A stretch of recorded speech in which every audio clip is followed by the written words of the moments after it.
আসসালামু আলাইকুম। রায়কা আল হোসেন স্বাগত জানাচ্ছি এনটিভি দেশের খবরে। ক্রাউন সিমেন্ট শিরোনাম দেখছিলেন, এবার চলুন পুরো খবরে। সংবিধান, রাষ্ট্র মেরামত ব্যবস্থার গণতান্ত্রিক সংস্কার এবং অর্থনৈতিক মুক্তির লক্ষ্যে রাষ্ট্র মেরামতের ৩১ দফা নিয়ে বিএনপির ঢাকা বিভাগের ৩ জেলায় কর্মশালা চলছে। মানিকগঞ্জে মুন্নুস সিটি, নরসিংদীর মাধবদী হেরিটেজ পার্ক এবং মুন্সিগঞ্জে মুক্তারপুরে চলছে এই কর্মশালা। দিনভর কর্মশালায় বিএনপির রাষ্ট্র সংস্কারে প্রণীত ৩১ দফা নিয়ে আলোচনা হয়। ৩১ দফা নিয়ে কর্মশালায় অংশগ্রহণকারীদের বিভিন্ন প্রশ্নের জবাব দেন বিএনপির কর্মশালা বিষয়ক দল। বিকেলে লন্ডন থেকে ভার্চুয়ালি যুক্ত হয়ে প্রধান অতিথি হিসেবে প্রশ্ন উত্তর পর্বে অংশ নেন বিএনপির ভারপ্রাপ্ত চেয়ারম্যান তারেক রহমান। এতে জেলার বিভিন্ন এলাকা হতে অংশ নেয়া নেতাকর্মীরা প্রশ্ন করেন, যার জবাব দেন Tarique Rahman. Double million offer Walton fridge কিনে পেতে পারেন ২০ লক্ষ টাকা, রয়েছে কোটি কোটি টাকার নিশ্চিত উপহার। আগামী জাতীয় নির্বাচনে আওয়ামী লীগের অংশগ্রহণে কোনো বাধা দেখছেন না নির্বাচন সংস্কার কমিশনের প্রধান ডক্টর বদিউল আলম মজুমদার। দুপুরে রংপুর জেলা প্রশাসকের কার্যালয়ে নির্বাচন ব্যবস্থা সংস্কার নিয়ে স্থানীয় প্রশাসন, রাজনৈতিক দল ও সুশীল সমাজসহ বিভিন্ন স্তরের মানুষের সঙ্গে আলোচনা শেষে সাংবাদিকদের এসব কথা বলেন তিনি। বলেন, অংশগ্রহণমূলক নির্বাচন ব্যবস্থা চালুর জন্য সংস্কার কমিশন কাজ করছে। সকল রাজনৈতিক দলসহ অংশীজনদের সাথে আলাপ আলোচনা শেষে আগামী ৩১ ডিসেম্বরের মধ্যে প্রধান উপদেষ্টার কাছে সংস্কার প্রস্তাব পেশ করা হবে বলেও জানান কমিশনের প্রধান।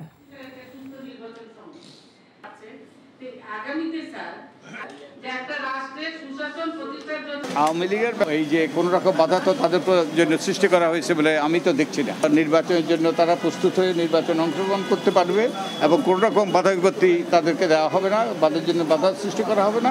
সেরকম আমরা একটা নির্বাচন চাই। এস আলম গ্রুপের চেয়ারম্যান মোহাম্মদ সাইফুল আলমের ছেলে ইসলামী ব্যাংকের চেয়ারম্যান আহসানুল আলম সহ ৫৮ জনের বিরুদ্ধে ১,০৯২ কোটি টাকা আত্মসাতের অভিযোগে মামলা দায়ের করেছে দুর্নীতি দমন কমিশন দুদক।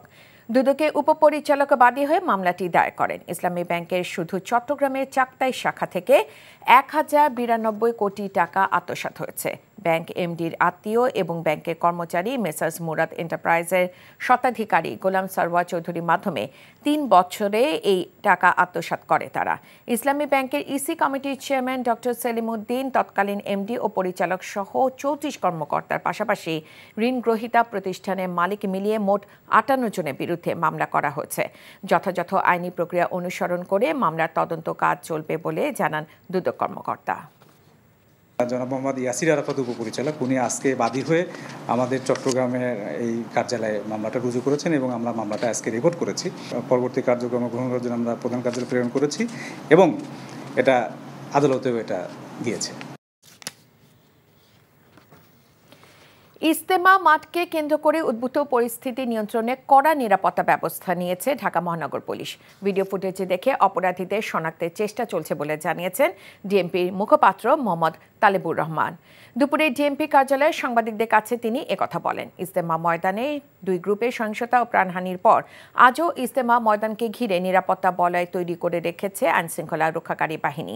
সাজোয়া যান সহ নিরাপত্তা রক্ষায় পুলিশ, বিজিবির পাশাপাশি সেনা সদস্যরাও কাজ করছেন। গতকালের বিশ্ব ইজতেমা ময়দানে সংঘর্ষ ও নিহত হওয়ার ঘটনার পরে টঙ্গীর ইজতেমা এলাকায় এবং এর আশেপাশে জারি করা হয়েছে ১৪৪ ধারা। গতকালই ময়দান থেকে চলে গেছেন তাবলিগ জামাতের মাওলানা সাদেক অনুসারীরা। পুরো ময়দান এখন ফাঁকা রয়েছে। ইজতেমা ময়দান ও তার আশেপাশের এলাকায় সেনাবাহিনী, বিজিবির সদস্যরা দায়িত্ব পালন করছেন। ইজতেমা ময়দানে হত্যাকাণ্ডে জড়িত কাউকে ছাড় দেয়া হবে না জানিয়ে ষষ্ঠ উপদেষ্টা অবসরপ্রাপ্ত লেফটেন্যান্ট জেনারেল মোহাম্মদ জাহাঙ্গীর আলম চৌধুরী বলেন, ৩১ তারিখে জুবায়েরপন্থীদের ইজতেমা অনুষ্ঠিত হবে। দুপুরে মুন্সিগঞ্জ জেলা আইনশৃঙ্খলা ও সার্বিক পরিস্থিতি নিয়ে জেলার কর্মকর্তাগণের সাথে মতবিনিময় সভা শেষে তিনি এসব কথা বলেন। উপদেষ্টা বলেন, শুধু নির্বাচন নয়, যে কোনো কিছুর জন্য পুলিশ প্রস্তুত রয়েছে। ইজতেমা ময়দানে নিষেধাজ্ঞা খুব তাড়াতাড়ি উঠে যাবে বলেও জানান ষষ্ঠ উপদেষ্টা। অনুষ্ঠানে জেলা পুলিশ, সেনাবাহিনী, র্যাব, ফায়ার সার্ভিস ও উপজেলা প্রশাসনের কর্মকর্তারা উপস্থিত ছিলেন।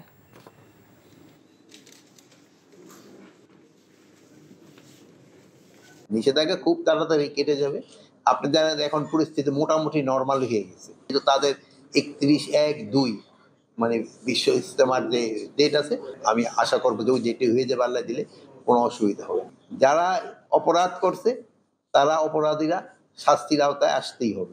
আমাদের পুলিশ বাহিনী যে স্ট্রেংথ আছে এবং অন্যান্য যে সশস্ত্র বাহিনী তাদের সাথে আছে, আমি নির্বাচন না, আমি বলবো যে কোনো কিছুর জন্য পুলিশ প্রস্তুত। Double million offer, Walton fridge কিনে পেতে পারেন 20 লক্ষ টাকা, রয়েছে কোটি কোটি টাকার নিশ্চিত উপহার। পঞ্চগড়ে ধরে নিয়ে যাওয়া বাংলাদেশি এক কিশোরকে ফেরত দিয়েছে বিএসএফ। সকালে বিজিবি ও বিএসএফ এর কোম্পানি পর্যায়ে অনুষ্ঠিত পতাকা বৈঠকের মাধ্যমে ওই কিশোরকে ফেরত দেওয়া হয়। পরে বিজিবি ওই কিশোরকে পঞ্চগড় সদর থানায় হস্তান্তর করে। বিএসএফ ওই কিশোরকে হাত পা সহ শরীরের বিভিন্ন স্থানে মারপিট করেছে। বুধবার বিকেলে পঞ্চগড় সদর উপজেলা অমরখানা ইউনিয়নের সেনপাড়া সীমান্তের মেইন পিলার এলাকা থেকে তাকে ধরে নিয়ে যায় বিএসএফ।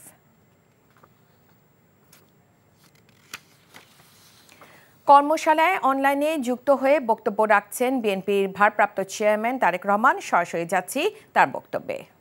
জানাচ্ছে, তারা জিজ্ঞেস করেছে তোমাদের দল সরকার গঠন করলে কি করবে আমাদের জন্য। কৃষক যে বা শিক্ষক যে জিজ্ঞেস করেছেন কি করবে আমাদের জন্য।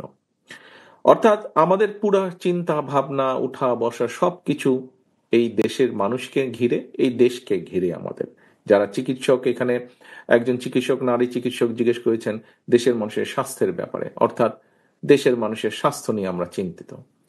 প্রিয় সহকর্মীবৃন্দ, এখানে আমাদের একজন জেলার সভাপতি বলেছেন যে এই আলোচনা যদি আমরা শুধু এই ঘরগুলো, এই প্যান্ডেল, এই ঘরের মধ্যে রেখে দেই তাহলে কোনো লাভ হবে না। কিন্তু আপনারা আজকে সারাদিন প্রায় 8-10 ঘন্টা সময় এখানে ব্যয় করেছেন, এই যে বসে থেকেছেন, শুনেছেন, বলছেন, এটাতে কিন্তু একটা এনার্জি লেগেছে। আপনারা এখানে এসেছেন, আসার সময় অর্থ খরচ হয়েছে, বাসে ট্রেনে যেভাবেই আসেন না কেন, রিক্সা সিএনজিতে আসেন না কেন, অর্থ খরচ হয়েছে। এই যে এত কিছু ব্যয় করলেন কেন? বোঝার জন্য, জানার জন্য, এবং গিয়ে এটি আমরা মানুষকে বলবো। আমাদের যে মূল সাবজেক্ট মানুষ, তাদেরকে বলতে হবে।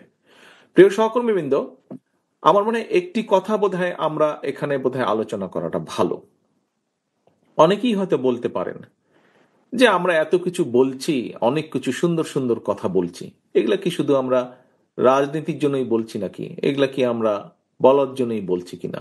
হতেও পারে, অনেকে মনে করতে পারে এত কথা, 1 থেকে 31 দফা, 31টা এত ভালো ভালো কথা, সবই কি আমরা করব নাকি? আমি দৃঢ়ভাবে বিশ্বাস করি, এই কারণেই আমি বিশ্বাস করি, দেখেন আজকে আপনারা এখানে যারা বসে আছেন, প্রত্যেকটা মানুষ অনেক অত্যাচার নির্যাতনের পরীক্ষা দিয়ে আজ এখানে এসে আপনারা উপস্থিত হয়েছেন।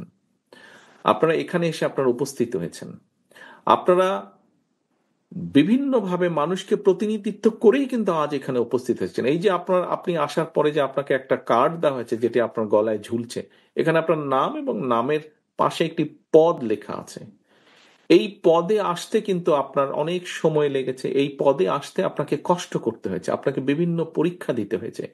সেটি সাংগঠনিক পরীক্ষাই হোক, সেটি রাজনৈতিক পরীক্ষাই হোক, কম বেশি পরীক্ষা দিয়ে আপনাকে আজকে এই পর্যায়ে এসে দাঁড়াতে হয়েছে। অর্থাৎ আপনি একটা দায়িত্ব, একটা কর্তব্যের পালনের মাধ্যমেই এখানে এসেছেন। গোপালগঞ্জ হাসপাতালে নানা অনিয়ম ও দুর্নীতির বিরুদ্ধে অভিযান পরিচালনা করেছে দুর্নীতি দমন কমিশন। সকালে দুদক গোপালগঞ্জ জেলা কার্যালয়ের উপপরিচালক মোহাম্মদ মশিউর রহমানের নেতৃত্বে একটি টিম অভিযান পরিচালনা করেন। অভিযানের শুরুতে রোগী সেজে গোপনে হাসপাতালের বিভিন্ন অনিয়মের ভিডিও ধারণ সহ তথ্য সংগ্রহ করে। পরে বহির্বিভাগ ও টিকিট কাউন্টার সহ বিভিন্ন বিভাগে অভিযান পরিচালনা করে দুদক টিম। অভিযানে সিন্ডিকেটে বাণিজ্য সহ 8টি অনিয়মের প্রমাণ পায় দুদক। দায়ীদের বিরুদ্ধে প্রয়োজনীয় ব্যবস্থা গ্রহণের কথা জানান হাসপাতালের তত্ত্বাবধায়ক ডাক্তার জীবিতেশ বিশ্বাস। ঢাকার দক্ষিণ কেরানীগঞ্জে চুনকুটিয়া রূপালী ব্যাংকের শাখা ডাকাতের হাতে জিম্মি জানা গেছে। বর্তমানে ব্যাংকের এই শাখাটিকে চারদিক থেকে ঘিরে রেখেছেন আইন শৃঙ্খলা রক্ষাকারী বাহিনীর সদস্যরা। তারা ভেতর থেকে ডাকাতদের বেরিয়ে আসার জন্য মাইকিং করছেন।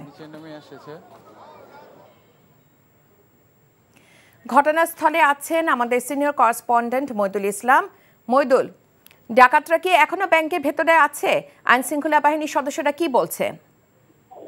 হ্যাঁ, ডাকাতরা ভেতরে এখনো আছে এবং আইন শৃঙ্খলা রক্ষাকারী বাহিনীর সদস্যরা এবং এখানে সেনা সদস্যরা পুরো ব্যাংকের শাখাটি ঘিরে রেখেছে এবং ঘটনার শুরুটা বেলা 2টার ঠিক পরপরই, এবং এখানে 2 থেকে 3 জন ডাকাত এই ব্যাংকের এই শাখায় প্রবেশ করে এবং তারা প্রবেশ করার পরে তারা যে টাকা ছিল, ক্যাশ টাকা, সেগুলো দাবি করে। এবং এ সময় আসলে ব্যাংকের কর্মকর্তারা বিষয়টা বুঝতে পারে। তারা আসলে বলে যে ব্যাংকের ভেতরে প্রবেশ করছে, এবং প্রবেশ করার পরে তাদের তৎপরতা দেখেই কর্মকর্তারা বুঝতে পারে যে তারা ডাকাত দলের সদস্য। এবং তখন আসলে ভেতরে যে নিচের যে গেট, সেই গেট বন্ধ করে এবং পুলিশকে জানায়। পুলিশ তাদের সাথে এখানে চলে আসার পরে আশেপাশের লোকজন তারাও এখানে এসে ব্যাংকের টাকাটি ঘেরাও করে রাখে, এবং পাশে মসজিদ থেকে একটি ঘোষণা দেওয়া হয় যে এখানে এই ব্যাংকের ডাকাত পেরেছে। এবং এরপরে আসলে মানুষজনের ভিড় আরো বেড়ে যায়, এবং সাথে সাথেই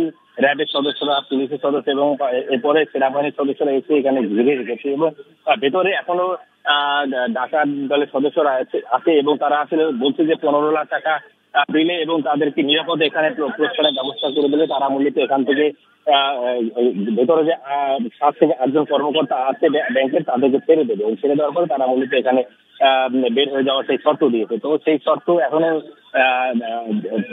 ডাকাত দলের সদস্যদের সাথে এ বিষয়ে কথা বলা হচ্ছে, এবং আইনশৃঙ্খলা রক্ষাকারী বাহিনীর সদস্যরাও চাচ্ছে যে কোনো ধরনের ক্ষয়ক্ষতি ছাড়া এবং বিষয়টি যাতে সুরাহা হয় সেরকম ভাবে চেষ্টা করা হচ্ছে। তো এখানে মূলত এখনো যে হাজার হাজার মানুষ যে জড়ো হয়ে আছে এবং নিচে, এবং সেই পরিস্থিতির মধ্যেই মূলত এখানে ভিতরে এখনো পর্যন্ত প্রবেশ করতে পারেনি আইনশৃঙ্খলা রক্ষাকারী বাহিনী। তারা চেষ্টা করছে, এবং তারা চাচ্ছে মূলত এখানে কোনো ক্ষয়ক্ষতি ছাড়া, কোনো যাতে কেউ কোনো ধরনের জানমালের কোনো ক্ষয়ক্ষতি না হয়, সেরকম ভাবেই মূলত বিষয়টি সুরাহা করার জন্য চেষ্টা করছে। কিন্তু এখানে সেনা সদস্যরাও আছে, এবং ইজতেমা মাঠে সংঘর্ষের ঘটনায় এখনো মামলা হয়নি, জড়িতদের আইনের আওতায় আনা হবে স্বরাষ্ট্র উপদেষ্টা। এই ছিল দেশের খবরে। এই খবরে ভিডিও সহ আপডেট জানতে ভিজিট করুন এনটিভি অনলাইন www.ntvbd.com। এছাড়াও এনটিভি জনপ্রিয় সব অনুষ্ঠান ও খবরের আপডেট জানতে ভিজিট করুন আমাদের ইউটিউব ও ভেরিফাইড ফেসবুক পেজ। 6টায় ইভিনিং নিউজ দেখার আমন্ত্রণ রইল। ধন্যবাদ সবাইকে।